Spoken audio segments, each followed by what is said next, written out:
को कभी मना नहीं करना चाहिए, पर तब क्या जब वही प्रसाद लेना तुम्हारी जिंदगी की सबसे बड़ी सजा बन जाए। तो राजस्थान की एक लड़की आंखों में चमक लिए कुछ बनने आई थी, दिल पे पत्थर रख के घर से इतनी दूर पढ़ने आई थी। गुमसुम सा आसमान, सुनसान सी हवाएं छाई थी, बहुत थक चुकी थी भैया, आज एग्जाम देकर आई थी। ऐसे ही वो बाहर आई, वहाँ उसे बाबा बालकनाथ मंदिर का एक पंडित मिला जहाँ वो अक्सर जाया करती थी। पंडित जी ने कहा चलो उसी साइड जा रहे हैं, तुम्हें घर छोड़ देते। सिर्फ ये देख कर कि धर्म का ठेकेदार बना बैठा वो इंसान गलत कहाँ हो सकता है। बीच रास्ते में कहा ले प्रसाद बाबा बालकनाथ मंदिर का है, और खाने के कुछ देर बाद ही वो बेहोश हो गई। इस बीच उस पंडित ने 3 बार और उस ड्राइवर ने 2 बार और इतना ही नहीं, धर्म का आंचल ओढ़कर बैठे उस पंडित ने उसकी पूरी वीडियो बनाई और उसके बाद भी उसे बार बार बुलाते रहे। उस वीडियो क्या बीत रही होगी उस लड़की पर। अरे इंसानियत क्या, भगवान से भी उसका विश्वास टूट चुका होगा। क्या गलती करी थी उसने, प्रसाद ही तो लिया था। अरे माँ बाप ने दिल पे पत्थर रख के उसे इतनी दूर पढ़ने भेजा हो। जितना हो सके उतना इस वीडियो को ज्यादा से ज्यादा लोगों को।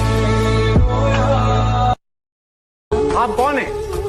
मैं वो दिल हूँ जिसे तोड़ा गया, मैं वो हाथ थी जिसे छोड़ा गया, मैं वो आँख हूँ जिसे नम किया हजारों ने, मैं वो बाल हूँ जिसे नोचा मेरे प्यारों ने, मैं वो कान हूँ जिसमें आवाज आती नहीं, मैं वो हूँ जिसका कोई साथी नहीं, मैं वो लब हूँ जिसे वक्त पर बोला नहीं गया, मैं वो राज हूँ जो अब तक खोला नहीं गया।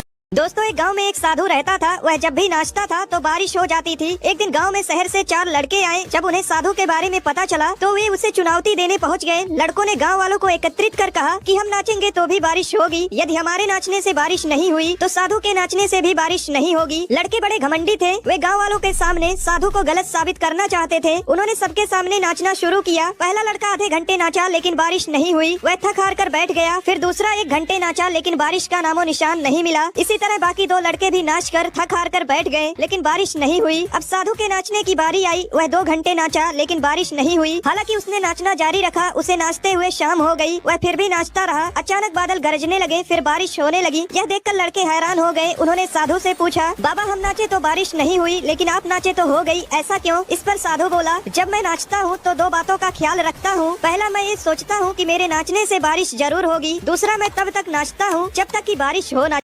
सुनहरी सी तकदीर किस्मत से किया वादा सच्चा लगता था। एक लड़की थी जिसे पढ़ना लिखना बहुत अच्छा लगता था। ख्वाबों की लड़ाई में कई सारी मुश्किलें झेलती थी। बचपन में अपने ईयरफोन्स लेकर डॉक्टर खेलती थी। मौसम था सुहाना, बहारों की कलियां खिल गई। आखिर हुनर ही ऐसा था कि एक दिन सीट मिल गई। डॉक्टर बन चुकी थी वो। सपनों में खूबसूरत से फूल सजाने निकल पड़ी अपनी तकदीर बनाने। पर हवाएं आज खामोश होकर कुछ समझाना चाहती थी। घर चली जा कहकर कुछ बताना चाहती थी। और बस सुबह के 4 बजे लगा कोई पैर दबा रहा है।